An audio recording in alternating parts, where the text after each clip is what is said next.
Well, John, after 90 seconds today, it might have been a different story had you either put that ball in the net or maybe even got a penalty. Absolutely. I mean, we talk about the first goal in every football match, but it's so important in the Premiership. And it was a good save initially, and then the follow-up I thought was a handball, but we don't get handballs at our football club for some reason. We don't get penalties. Can't remember the last time we had one, actually. But there's still a long, long way to go, and if it is a handball, it's a sending off. They're down to 10 men. We know how difficult it is with 10 men. So it might have changed the game. But when it was 11v11, we were second best.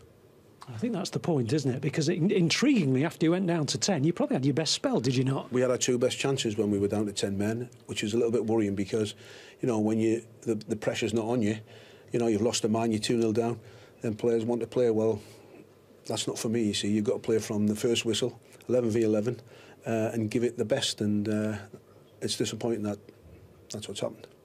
You talked about one of the decisions, the other two, the sending off and the penalty that were given against you. Any complaints, any gripes? Well, I've not looked at the penalty decision, but I did try and look at the sending off.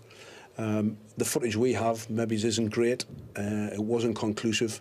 I looked at 3 or 4 different angles. I tried to look at some of the replays from the live footage, but I still wasn't convinced. So I'd need to go away and have a look at that. I mean, if it is a bad tackle, then it's 3 games. If it's not, we'll have a look at it. Obviously, if it is, and there is a 3-game ban, you're pretty much down to the bones anyway, are you not? Yeah, there's not much skin left on the bone, to be quite honest. But, you know, just when you feel like you're getting somewhere, you're getting Jack Cole back into the squad, you're getting Rami Cabella back into the squad, Robbie Elliott's recovered from his thigh injury, you think you're getting somewhere, then all of a sudden it's taken away from you because you lose your captain for 3 games, and we're losing our captain for another derby game, and he's not played in many derby games lately.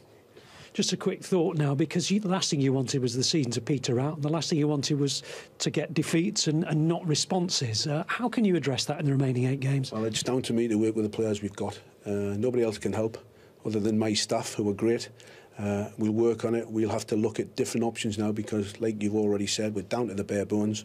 But I'll work with what I've got because that's my job and that's what I get paid for. You take lots of positives from your response when you went down to 10? Well, that was probably the only positive I could take, the fact that they didn't give up, they had a go, and we still tried to create chances when we were 2-0 down and down to 10 men.